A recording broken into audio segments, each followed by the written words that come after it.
حضرت بشر آفی رحمت اللہ علیہ سے سارا زمانہ پیار کرتا تھا۔ بغداد کا ایک تاجر کہتا ہے مجھے نہیں بابا اچھا لگتا تھا۔ ہمارا اپنا اپنا ذہن ہے نا، ہم کہتے ہیں میں نے جدھر ساری دنیا جا رہی ہے وہاں نہیں جانا، کہتے ہیں کہ وہ بابا مجھے نہیں اچھا لگتا تھا، حالانکہ سارا بغداد عزت کرتا۔ کیوں نہیں اچھا لگتا تھا؟ کہتے ہیں اس لیے کہ بابا نہ صرف فرض مسجد میں پڑھتا تھا، باقی نماز گھر جا کے۔ تو میں کہتا تھا اتنا ولی ہے تو باقی بھی مسجد میں پڑھے۔ کہتے ایک دن میں نے کہا جسوسی کرنی ہے اس کی، جو کہ اسلام میں منع ہے۔ کہتے حضرت بشر آفی رحمۃ اللہ علیہ نے جمعے کے فرض پڑھے، فرض پڑھ کے نکل گئے دوڑ کے۔ فرماتے ہیں میں پیچھے ہو گیا، میں نے کہا میں نے سنتیں چھوڑ دی ہیں پر اس کا پتہ کرنا ہے، سنت نفل بعد میں پڑھوں گا۔ کہتے ہیں حضرت بشر آفی جلدی سے نا ایک کباب والی دکان پہ گئے، وہاں سے کباب خریدے، اور میں نے کہا بوڑھے کی عمر دیکھو اور اس کے ذائقے دیکھو، اس عمر میں بھی کباب کھائے گا۔ اوئے ہوئے، مولوی کو روٹی نے ستایا تھا، اس لیے سنت اور نفل چھوڑ آیا ہے۔ کہتے ہیں تھوڑا سا وہ آگے بڑھے تو نان بھائی کی دکان سے نا نان خریدے۔ میں نے کہا دیکھو یار، دیکھو اس کے ذائقے، گرم نان کھائے گا۔ بہت سارے لوگ بغداد میں رات کی روٹی کھاتے پر یہ گرم کھاتا ہے۔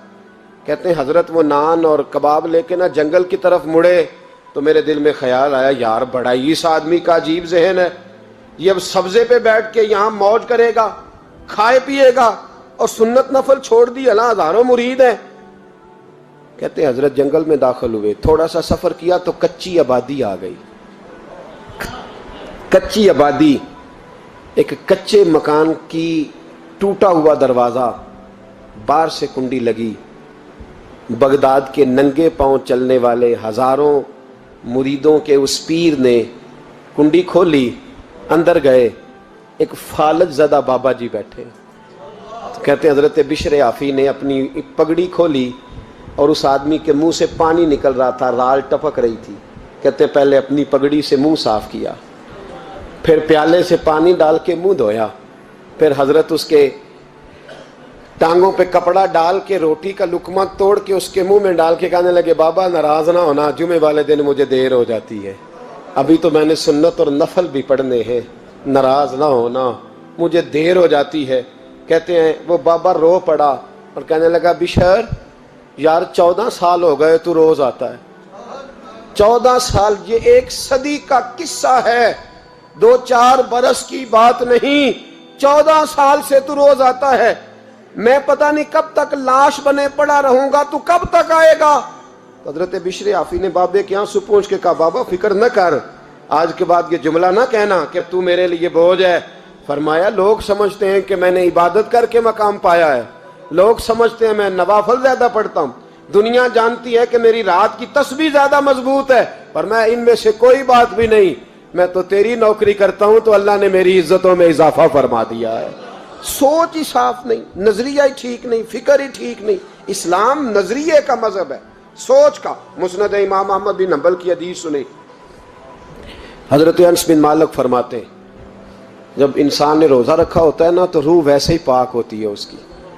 میں نے یہ سوچا کہ کچھ باتیں ایسی کی جائیں جس سے تھوڑی سی سوچیں بھی تبدیل ہوں، کچھ سوچوں کا وضو، سوچوں کا غسل، افکار و نظریات کی بھی بات ہو۔ ہم سمجھتے ہیں کہ شاید کثرت عبادت اصل ہے۔ اقبال کہتے ہیں یہ ذکر نیم شبی، یہ مراقبے، یہ سرور، تیری خودی کے اگر نگہباں نہیں تو پھر کچھ بھی نہیں، تیری خودی کے اگر، اور پھر عام چیز نہیں کہا یہ ذکر نیم شبی، سویرے سحری کا ذکر، یہ مراقبہ، یہ جو تو گھنٹوں اللہ کی یاد میں بیٹھا رہتا، یہ سرور، کہتے ہیں بے کیف عبادت نہیں، سرور والی، یہ ذکر نیم شبی، یہ مراقبے، یہ سرور، تیری خودی کے اگر نگہباں نہیں، اگر تیرے نظریے کو نہیں بدل سکے، تیری سوچ نہیں بدل سکے، تیرا ایمان مضبوط نہیں کر سکے، تیری خودی کے اگر نگہباں نہیں تو پھر کچھ بھی نہیں۔ اور خرد نے کہہ بھی دیا لا الہ الا اللہ تو کیا حاصل، دل و نگاہ، دل و نگاہ، دل و نگاہ اگر مسلمان نہیں تو پھر کچھ بھی نہیں، دل و نگاہ۔ اقبال کہتے ہیں ایک دل کا کلمہ پڑھ، دوسرا نظر کا کلمہ پڑھ، ان پہ پابندی لگا۔ دل و نگاہ اگر مسلمان نہیں تو پھر تو کچھ بھی نہیں، کچھ بھی نہیں۔ حضرت انس بن مالک کہتے ہیں میں حضور کے پاس بیٹھا تھا، حضرت عبداللہ ابن عمر بھی بیٹھے تھے، کوئی بات ہو رہی تھی، ایک حجرے میں بیٹھے تھے، دروازے پہ دستک ہوئی۔ مسند امام احمد میں حدیث ہے نبی پاک علیہ السلام نے فرمایا انس دروازہ کھولو، دروازے پہ وہ بندہ ہے جس کو اللہ بغیر حساب کتاب جنت عطا فرمائے گا، وہ بندہ ہے دروازے پہ۔ حضرت انس بن مالک کہتے ہیں میں نے دروازہ کھولا تو بندہ دیکھا، غریب سا ایک انصاری صحابی، اور بندہ بڑا سادہ، وضو تازہ کر کے آیا ہے تو پانی کے قطرے داڑھی سے بہہ رہے ہیں، اور چمڑے کے جوتے اس نے لپیٹ کے تو بغل میں چھپائے ہوئے، آ کے اتحیات کی حالت میں بیٹھا، حضور سے دو چار باتیں کی، چلا گیا۔ ہم اس کا رنگ دیکھتے رہے اور مصطفیٰ کا کرم دیکھتے رہے۔ اس کو حضور نے جنتی کہا ہے۔ کہتے ہیں اگلے دن اسی ٹائم اسی وقت ہم حضور کے پاس بیٹھے تھے، پھر دروازے پہ دستک ہوئی، حضور نے فرمایا دروازہ کھولو، دروازے پہ وہ بندہ ہے جسے اللہ بغیر حساب کتاب جنت عطا فرمائے گا، بغیر حساب۔ کہتے ہیں دروازہ کھولا، اور جیسے ہی میری نظر پڑی، بندہ بھی وہی ہے جو کل آیا تھا، اور انداز بھی وہی ہے جو کل تھا، اسی طرح پانی کے قطرے، اسی طرح جوتے بغل میں، السلام علیکم، کل حضور فلاں بات کی تفصیل پوچھنی مجھ سے رہ گئی تھی، غلطی ہوگی، دوبارہ آیا ہو۔ اس نے اپنی گفتگو کی، چند جملوں میں بات سمیٹی، چلا گیا۔ فرماتے ہیں اتفاق کی بات کہ دن تیسرا، بندے بھی ہم دونوں، میں اور عبداللہ ابن عمر۔ حضرت انس بن مالک کہتے ہیں دونوں بیٹھے تھے، سیم ٹائم سیم ڈے۔ پھر دستک ہوئی، حضور نے فرمایا دروازہ کھولو، اور مسکرا کے فرمایا دروازے پہ وہ بندہ ہے جسے اللہ بغیر حساب کتاب جنت عطا فرمائے گا۔ کہتے ہیں کھل اٹھے ہمارے چہرے، باہر گئے، دستک ہوئی تھی، دروازہ کھولا۔ فرماتے ہیں مجھے یقین تھا وہی ہوگا جو 2 دن پہلے آیا تھا، اور میرے یقین کے مطابق ہی کام ہوا، وہی بندہ تھا جو کل بھی تھا، جو پرسوں بھی تھا، حالت اور کیفیت اور انداز بھی وہی تھا۔ پانی کے قطرے بہ رہے ہیں، اور اس شخص نے جوتے بغل میں دبائے ہوئے خدمت میں حاضر ہوا، بیٹھ گیا، بات چیت کی، چلا گیا۔ حضرت انس بن مالک کہتے ہیں تھوڑی دیر ہوئی تو حضور بھی تشریف لے گئے۔ حضرت عبداللہ ابن عمر مجھے کہنے لگے یار ویسے کتنے اس کے نصیب ہیں، کتنے نصیب ہیں، کوئی آیا لے کے چلا گیا، کوئی آیا لے کے چلا گیا، کوئی عمر بھر بھی نہ پا سکا، میرے مولا تجھ سے گلہ نہیں، یہ تو اپنا اپنا نصیب ہے، یہ تو اپنا اپنا، اور نہ کسی کے حال پہ طنز کر، نہ کسی کے غم کا مذاق اڑا، وہ جسے چاہیں جیسے نواز دے، یہ مزاج لطف رسول ہے صلی اللہ تعالی علیہ وسلم۔ کہتے ہیں ہم لوگ گفتگو کرنے لگے، عبداللہ ابن عمر مجھ سے کہنے لگے یار ویسے پتہ کرنا چاہیے یہ کون سا عمل کرتا ہے، پتہ کرنا، جیسے ہم نہیں پتہ کرتے کہ یہ بندہ بڑا چمک گیا، پتہ کرو کون سا کاروبار کرتا ہے، ذرا اس کی جاسوسی تو کرو۔ اور بندے بھی بڑے سمجھدار ہیں، وہ سائیڈ بزنس نہیں بتاتے، وہ کہتے ہیں وہ جو میرا علیحدہ ہے وہ نہیں بتانا، کہیں یہ نہ شروع کر لے۔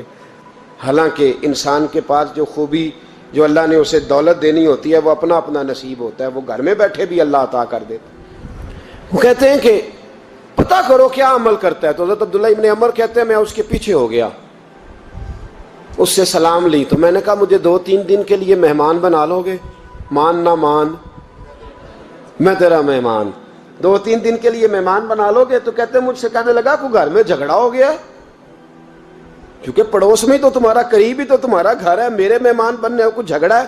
تو میں نے کہا چلو ایسے ہی سمجھ لو، پر مجھے مہمان بنا لو۔ کہتے ہیں میں 3 دن اور 3 راتیں اس شخص کے ساتھ رہا، وہ کتنا صدقہ کرتا ہے میں نوٹ کرتا رہا، نماز کتنی پڑھتا ہے، اس کا کیا، میں چاہتا تھا کہ وہ عمل مجھے ملے، اس کی برکت سے مصطفیٰ نے اسے 3 مرتبہ جنتی فرمایا ہے تاکہ وہ کیفیات مجھے بھی ملیں۔ حضرت عبداللہ ابن عمر کہتے ہیں کہ میں نے کوئی خاص چیز نہیں دیکھی، وہ عشاء پڑھتا تو فجر تک بستر پہ کروٹیں لیتا، اور میں الحمدللہ اٹھ کے تہجد بھی پڑھتا، نوافل بھی پڑھتا۔ کہتے ہیں وہ 1 سپارہ پڑھتا، میں 3 پڑھتا۔ فرماتے اس نے 3 دنوں میں کھجور بھی صدقہ نہیں دی، کہ کھجور بھی، اور میں نے بڑے بڑے غریبوں کی مدد کی۔ میں کہنے لگا کہ عمل تو میرا زیادہ ہے اس سے، پھر خوبی کیا ہے؟ خاص توجہ کرنا، اسلام اور دین کا جو فکری اساس، جو فکری اساس ہمیں صحابہ نے دی۔ حضرت عبداللہ ابن عمر کہتے ہیں میں نے تیسرے دن اسے کہا بھائی اللہ تیرا بھلا کرے، تو نے بڑی خدمت کی، میں نے جانا ہے میرا کوئی جھگڑا نہیں ہوا تھا، میں تو بس تیرا عمل دیکھنے آیا تھا کہ تو عمل کیا کرتا ہے۔ تو وہ صحابی کہتے ہیں مجھے کہنے لگے یار تو میرا عمل دیکھنے آیا تھا، مجھے بتا تو صحیح کیا نے، اور کیوں دیکھنے آیا میرا عمل، تجھے کیا ضرورت پڑی میری جاسوسی کی؟ تو کہتے ہیں مجھ سے جب اس نے سوال کیا تو میں نے اس کو کہا بھائی تو 3 دن آیا نا ہم بیٹھے ہوئے تھے؟ کہا ہاں میں آتا رہا ہوں۔ کہا 3 دن نبی پاک نے فرمایا اللہ تجھے بغیر حساب کتاب جنت عطا فرمائے گا۔ تو میں چاہتا تھا کہ میں ذرا جاسوسی کروں، ذرا دیکھوں، کھوج لگاؤں کون سا ایسا عمل ہے، آپ بھی ذرا دھیان دیجئے گا، کون سا ایسا عمل ہے، حالانکہ تو عشاء پڑھتا ہے اور اٹھ کے فجر پڑھتا ہے، میں تہجد بھی پڑھتا ہوں، تیرا سپارہ 1 ہے میرے 3 ہے، کون سا ایسا عمل ہے جس کے سبب تجھے جنت ملے گی؟ کہتے ہیں وہ صحابی کہنے لگے یار کوئی ایسا عمل نہیں، کوئی شے نہیں، میں اس قابل ہی نہیں، من نانم کے من دانم، جو میں ہوں مجھے پتا ہے۔ کہا پھر کوئی بات تو ہوگی، تیری مہربانی بتا دے، میں نے 3 دن 3 راتیں محنت کی ہیں، بتا دے۔ کہتے ہیں وہ کہنے لگے اگر تجھے بتاؤں نا تو پھر سن، میں جب رات کو سوتا ہوں تو اپنے دل پہ نظر ڈالتا ہوں، اور سویرے جب اٹھتا ہوں تو پھر اپنے دل پہ نظر ڈالتا ہوں، موبائل پہ نہیں، کنجی پہ نہیں کہ چابیاں کدھر ہیں، بٹوے پہ نہیں، میں رات کو سوتے ہوئے بھی اپنے دل پہ نظر ڈالتا ہوں، سویرے اٹھتے ہوئے بھی میں سب سے پہلے اپنے دل پہ نظر ڈالتا ہوں۔ فرماتے ہیں الحمدللہ میرے دل میں کسی کا حسد نہیں ہے، کسی کے بارے میں کوئی کینہ نہیں ہے، کوئی کسی کے بارے میں میل نہیں، میں اللہ کے ہر بندے کے بارے میں سوچ، نظریہ، فکر اچھی رکھتا ہوں۔ اور فرمایا میں تیرے بارے میں بھی عبداللہ یہی سوچتا ہوں کہ تو مجھ سے زیادہ نیک ہے۔ الحمدللہ اس وقت بھی میرا ذہن یہ ہے کہ انس بن مالک مجھ سے زیادہ پرہیزگار ہے، اس وقت بھی میری سوچ یہ ہے کہ محبوب کے سب صحابہ میں سب سے کمزور میں ہی ہوں۔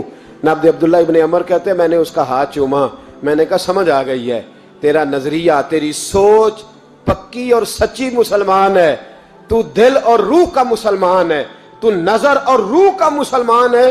یہ سبب ہے کہ اللہ کے رسول نے زمین پر چلتے ہوئے بھی تجھے 3 دفعہ جنت کی بشارت عطا فرما دی۔